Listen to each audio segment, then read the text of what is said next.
Hello दोस्तों, जय हिंद, वंदे मातरम, जय श्री राम। दोस्तों आज हम बात करेंगे झारखंड में होने वाले चुनाव के बारे में।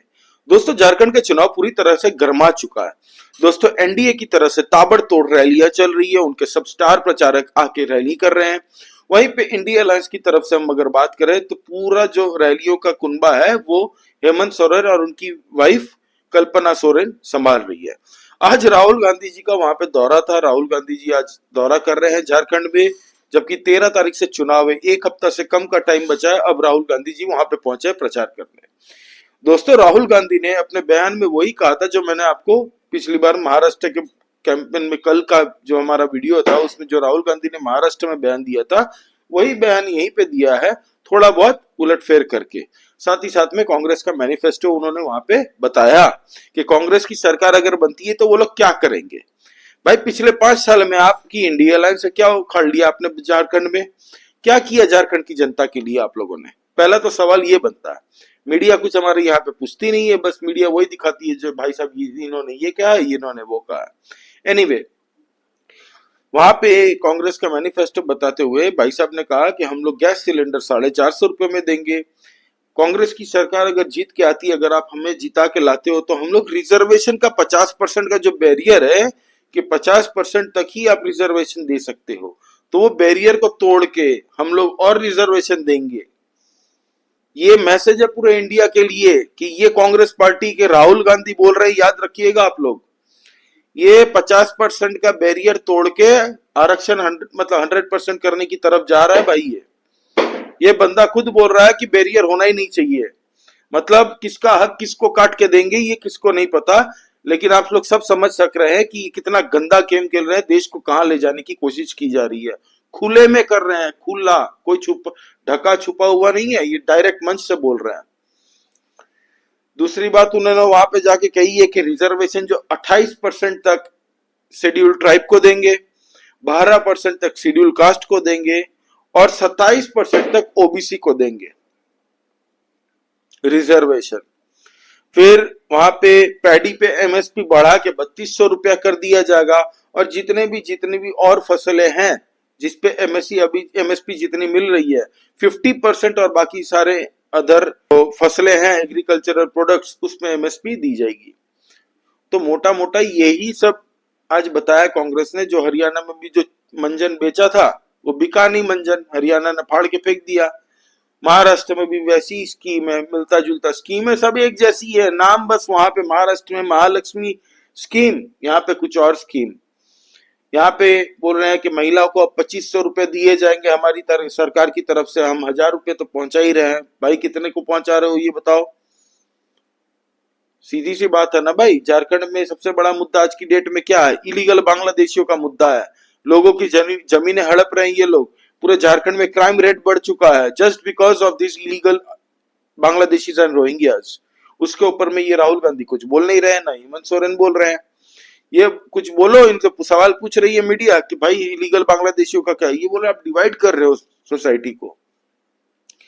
कल्पना सोरेन जी जो कि हेमंत सोरेन जी की वाइफ है, वो भी ट्राइबल एरियाज में काफी कैंपेन कर रही है और महिलाओं ज्यादा उनसे कनेक्ट कर पा रही है, क्योंकि हेमंत सोरेन जी का तो आपको पता ही है, जेल पे थे, 100 दिन जेल में रह के आए, बेल पे। अब भाई साहब चुनाव लड़ रहे हैं, बेल में बाहर आके, अभी सीएम है झारखंड के। तो हमारे देश में बेल मिलने पे भी दोस्तों आप लोग फॉरेन में जाके भारत विरोधी ताकतों के साथ फोटो खिंचवा सकते हैं, चुनाव कहीं से भी लड़ सकते हैं, ये चलता है हमारे देश में।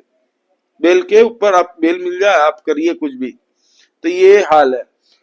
तो अब हेमंत सोरेन और उनकी वाइफ ने पूरी अब तक की जितने भी कैंपेन चल रहा था झारखंड में इंडिया अलायंस की तरफ से, वो ये दोनों ही संभाल रहे हैं दोस्तों मोस्टली।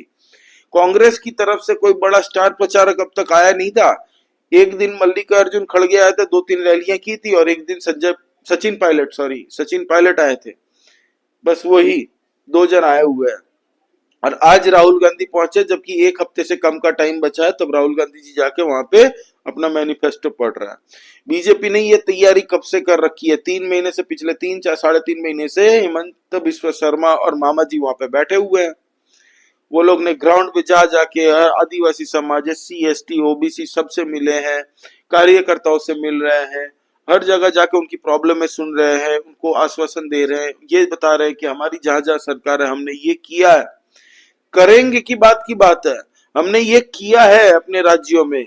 उत्तर प्रदेश में हमने, इससे भी बड़े बड़े माफिया थे जो यहाँ पे आपके रेत mafia, coal mafia, land mafia, paper leak वाला जो माफिया है, पूरा जो पेपर लीक आए दिन हम लोग न्यूज सुनते रहते हैं झारखंड में, वो पेपर लीक माफिया, इनसे बड़े बड़े माफिया बैठे हुए थे उत्तर प्रदेश में। आज इन सबको राम नाम सत्य कर दिया गया है। ये योगी आदित्यनाथ जी झारखंड में बता रहे हैं कि हमने कर दिया है। अब कांग्रेस जो वादे कर रही है, जेएमएम हेमंत सोरेन जो वादे कर रही है, सबसे पहला सवाल उनसे पूछना चाहिए कि भाई 5 साल तो आपकी सरकार चल रही थी, क्या किया आपने?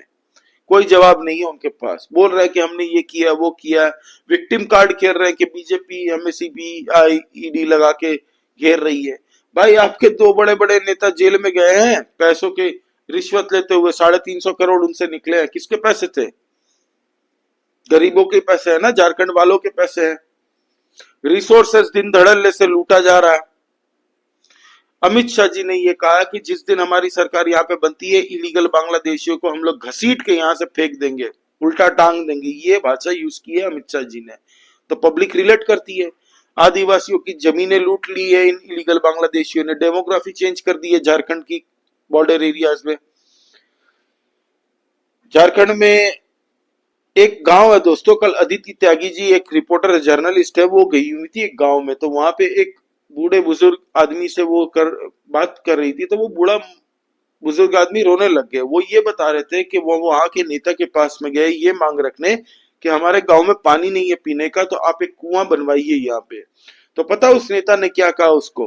अकॉर्डिंग टू दैट बुजुर्ग आदमी, उस बुजुर्ग आदमी को उस नेता ने कहा, तुम लोगों का गांव हिंदू गांव है, तुम लोगों को कोई कुआं नहीं दिया जाएगा। आप ये वीडियो देखिए पहले, फिर बात करते हैं। जो अभी भी वही सरकार दे रही है। बाबा क्या मुद्दा है यहाँ पे? मुद्दा यहाँ यही है, क्या? जैसे हम कुआं लिखा है, अरे बाबा रो नहीं। कुआं लिखा है, कुआं में तो वो नहीं मिला। नहीं, कहाँ कुआं में मिला? लेके गई वहाँ, मतलब हिंदू समाज है, इसको कुआं नहीं मिलेगा। किसने कहा है? मंत्री यहाँ का आप कहाँ गए, कब गए बताइए हुसैन मुझे। अंसारी। क्या कब गए आप उनके पास? ये रहे ये 4 महीना पहले। 4 महीने पहले आप गए कुआं मांगने? कुआं मांगने। तो क्या कहा? बोले हिंदू से समाज है, इसको कुआं नहीं मिलेगा। तो आपने कहा नहीं कि मैं आप ऐसा नहीं कर सकते हैं? क्या बोले उसको? जब बोल दिया हिंदू समाज है, कुआं नहीं मिलेगा, तो क्या बोलेंगे हम? और हम कुछ नहीं बोले। तो दोस्तों ये हाल है झारखंड के अंदर में। अभी एनडीए ताबड़तोड़ तरीके से ग्राउंड पे काम कर रही है, और इस बार कहा जा रहा है कि बीजेपी के जीतने के चांसेस बहुत हाई है। ये जो फ्री की रेवड़ी या कांग्रेस सरकार ऐसे दे रही है, मतलब कुछ भी ये लोग बोल सकते हैं कि हम लोग आने के बाद आपको चांद में 1-1 एकड़ की जमीनें आपके नाम पे लिखवा रखी है, चांद पे आप कल हमें जितवाइए, आपको कागज दस्तावेज सौंप देंगे। आज फिर राहुल गांधी जी ने वही खटाखट स्कीम बोली है, मजाक नहीं कर रहा, सीरियसली बोली है। खटाखट 2500 रुपए हर बहन महिलाओं के खाते में हम लोग डाल देंगे। भाई इतनी रेवड़ी और स्कीम तुम लोग जो बोल रहे हो ना, पब्लिक अब बेवकूफ नहीं रही। 70 साल से रेवड़ी दे दिखा दिखा के तुम लोगों ने, गाजर दिखा दिखा के देश को लूटा है। हरियाणा वालों ने तो लात मार दी, ठोकरें मार दी तुम्हारी रेवड़ियों के ऊपर। हरियाणा में भी कहा था कि 100 गज का जमीन प्लॉट काटेंगे हम लोग, 6,000 रुपया भत्ता देंगे, बेरोजगारी भत्ता, सीनियर सिटीजनों को भत्ता, दिव्यांगों को भत्ता देंगे, 300 यूनिट बिजली देंगे, ये सब बोला था। हरियाणा की जनता बोलती है हमें मुफ्त का नहीं चाहिए। तुम अपने पॉकेट से थोड़ी दे रहे हो, अपने जीजा जी के प्रॉपर्टी थोड़ी दे रहे हो, अपने जीजा जी की प्रॉपर्टी दे रहे हो क्या? पब्लिक के ही तो पैसे हैं, तुम लोग लूट रहे हो। और तुम लोग वादे पूरे कहाँ करते हो? तुम लोगों की कांग्रेस की जहां जहां सरकार है, चाहे वो कर्नाटका हो, हिमाचल प्रदेश हो, चाहे वो तेलंगाना हो, वहां पे देख लो ना वादे कितने पूरे किए हैं तुम लोगों ने। आज गवर्नमेंट एम्प्लॉय की सैलरी देने के लाले पड़े हैं, ये नरेंद्र मोदी जी ने खुद कहा स्टेज पे खड़े होके, मैं नहीं कह रहा, नरेंद्र मोदी जी ने कहा कि तुम लोगों के वादे कितने पूरे किए तुम लोग। पहले कांग्रेस की सरकारें कहां थी? छत्तीसगढ़ में भी थी, राजस्थान में भी थी। क्यों गई? क्योंकि वहां वादे पूरे किए ही नहीं है। इसीलिए ना गई है। कांग्रेस कहीं पे रिपीट होकर नहीं आ रही है। आप देखिए, ट्रेंड देखें तो कांग्रेस कहीं रिपीट होकर नहीं आ रही है। ये जो कर्नाटका में भी हारी है ना बीजेपी, ये बीजेपी के कुछ गलती थी उसमें, इसलिए बीजेपी हारी है, न तो कांग्रेस को कोई मौका नहीं देना चाहता। और अब की बार जब महाराष्ट्र और झारखंड में चुनाव हो रहे हैं तो आप लिख के रख लीजिए दोस्तों, ये चुनाव हारने के बाद में ये सब की अलायंस टूटने वाली है। ये सब इकट्ठा क्यों हो रहे हैं पता है आपको? एक वक्त में ये सब आपस में एक दूसरे को जूते चप्पल लात घुसे गालियां दे रहे थे। क्यों पता? अब एक हो रहा है क्योंकि बीजेपी के सामने चुनाव लड़ने के लिए एंटी बीजेपी वोट बट ना जाए, इलीगल बांग्लादेशियों का वोट बट ना जाए, इसलिए ये लोग सब मिलके एक मैरिज ऑफ कन्वीनियंस एक हो रहे हैं ताकि इनका वोट बैंक इंटैक्ट रहे बीजेपी के खिलाफ। लेकिन हेमंत बिस्व शर्मा, मामा जी, ये लोग बहुत पहले से झारखंड में पहुंच चुके हैं और ग्राउंड पे काम कर रहे थे। और अब बीजेपी इतनी मजबूत हो चुकी है आज की डेट में झारखंड में, चंपाई सोरेन भी हेमंत सोरेन की पार्टी से, वो अपने सन के साथ, और काफी ऐसे नेता हैं जो लोग के साथ में ज्वाइन किया है बीजेपी को। चंपाई सोरेन एक हम्बल बैकग्राउंड से आते हैं, आदिवासी समाज से आते हैं, उनका आदिवासी बेल्ट पे अच्छा खासा पकड़ है। तो अब चुनाव 13 तारीख को पहला फेज है, 20 तारीख को सेकंड फेज है, रिजल्ट 23 तारीख को है, 23 नवंबर को, तब हमें दिख जाएगा झारखंड में क्या स्थिति है। इंडिया अलायंस इसके बाद में रहेगा कि नहीं, इसकी कोई गारंटी नहीं है दोस्तों। सब आपस में एक दूसरे पे बंदूक तान के खड़े हो जाएंगे कि इसके लिए मैं हारा, उसके लिए मैं हारा। और बात सही है ना, कांग्रेस को अगर 30 नेता अगर कांग्रेस के चुनाव पे टिकट लड़ रहे हैं, 30 जनों को टिकट मिला है कांग्रेस की तरफ से, कांग्रेस के कोई स्टार प्रचारक अब तक दिखा नहीं है, खाली मल्लिकार्जुन खड़गे और सचिन पायलट छोड़ के। आज राहुल गांधी जी आए हैं, सोचिए 8 तारीख को, 13 तारीख को पहले मतलब चुनाव है पहला फेज का। तो ये हाल है, सारा कंधों पे रख के, हेमंत सोरेन के कंधों पे रख के ये लोग चला रहे हैं।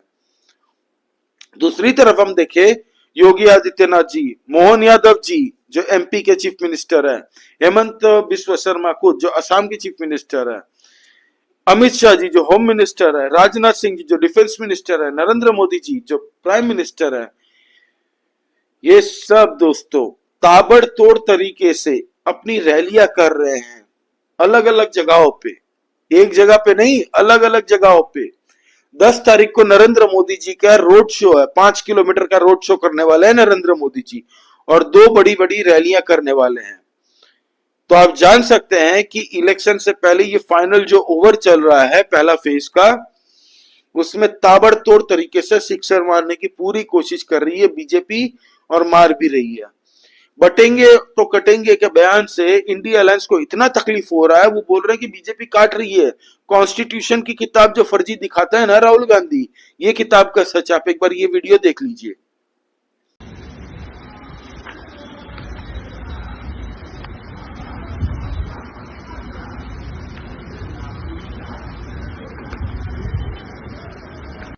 तो ये हाल है दोस्तों, सबको बेवकूफी बनाया जा रहा है, ये कॉन्स्टिट्यूशन खतरे में आ जाएगा, डिक्टेटरशिप आ जाएगी। यही टेम्पलेट ये लोग ने अमेरिका चुनाव में कमला हैरिस ने बोला था, यही टेम्पलेट 2024 के लोकसभा चुनाव में बोला था, जिससे बीजेपी को थोड़ा बहुत डेंट पड़ा था। लेकिन इंसान एक बार बेवकूफ बनता है, एक बार बनता है, 2 बार नहीं बनता, तीसरी बार नहीं बनता। हर बार आप एक ही चूरन बेच रहे हो, एक ही मंजन बेच रहे हो, नहीं चलेगा। अब हरियाणा की जनता ने बता दिया, महाराष्ट्र में भी इस बार महाविकास आघाड़ी का दिख नहीं रहा चांस कोई जीतने का। वहां पे देवेंद्र फडणवीस, और वहां भी ताबड़तोड़ तरीके से रैलियां चल रही है। आज भी प्रधानमंत्री ने वहां पे 2 रैलियां बड़ी बड़ी की है, और बीजेपी के स्टार कैंपेनर, चाहे वो योगी आदित्यनाथ जी हो, अमित शाह जी हो, वहां पे डायरेक्टली वहां पे जाके रैलियां कर रहे हैं ताबड़तोड़ तरीके से। तो इंडिया अलायंस को इस बार दोस्तों झारखंड और महाराष्ट्र के चुनाव के रिजल्ट्स आने के बाद में इनका इंडिया अलायंस का कोई भरोसा नहीं है रहेगा कि नहीं, क्योंकि अब तो लोकसभा होने वाले हैं 5 साल बाद। महाराष्ट्र के अंदर शरद पवार ने कह दिया, भाई ये मेरा लास्ट इलेक्शन है, अब मैं रिटायर होने की सोच रहा हूं। उद्धव ठाकरे जी का पॉलिटिकल करियर खत्म ऑलमोस्ट, ये बस लास्ट फेज है मुझे जो लग रहा है मेरा कैलकुलेशन से, क्योंकि पिछली बार इनको जो वोट मिला था विधानसभा में, वो जस्ट बिकॉज मिला था बीजेपी के साथ में थे। अब विधानसभा के चुनाव में उनका रियल टेस्ट है, और वो भी पूरी कोशिश कर रहे जीतने की, लेकिन महाराष्ट्र का एक सेपरेट वीडियो मैंने बना दिया है दोस्तों। आज की जो वीडियो है वो कल सुबह मैं पब्लिश कर दूंगा, सुबह आ जाएगी वो वीडियो, महाराष्ट्र के चुनाव का पूरा अपडेट। तो ये झारखंड में अभी चल रहा है। झारखंड के आज मैनिफेस्टो कांग्रेस ने रखा है, लेकिन अब जनता के ऊपर में है कितना इन पे भरोसा करती है। इसका खैर हमें पता चल ही जाएगा, क्योंकि आने वाले टाइम में बीजेपी की भी ताबड़तोड़ रैली है वहां पे। कल भी कहा जा रहा है कि योगी आदित्यनाथ जी की वहां पे रैली है, मोहन यादव जी वहां पे रैली कर रहे हैं ऑलरेडी, आज भी उन्होंने रैली की है वहां पे। हेमंत बिश्व शर्मा भी आज रैली की है उन्होंने ताबड़तोड़ तरीके से। ग्राउंड में बीजेपी के कार्यकर्ता दिख रहे हैं, लेकिन हेमंत सोरेन और कल्पना सोरेन अकेले वो लोग लड़ रहे हैं इंडिया अलायंस की तरफ से। कांग्रेस के स्टार कैंपेनर कोई दिख नहीं रहा है, इक्का दुक्का आ जाते हैं बीच बीच में घूमने के लिए, टूरिज्म करने झारखंड, बस वही होता है। तो दोस्तों आपको क्या लगता है, आप कमेंट करके बताइए, आपको क्या लगता है एनडीए का पलड़ा भारी है झारखंड में या फिर इंडिया अलायंस का? प्लीज कमेंट करके आप लोग बताइए। लाइक कीजिए इस वीडियो को दोस्तों, प्लीज सब्सक्राइब कीजिए इस चैनल को, नया चैनल है, हम लोग इंडियन पॉलिटिक्स को कवर करते रहते हैं दोस्तों। प्लीज सब्सक्राइब कीजिए भारी मात्रा में। और दोस्तों छठ पूजा की आप सबको शुभकामनाएं ढेर सारी, और जय श्री राम, जय हिंद, वंदे मातरम दोस्तों।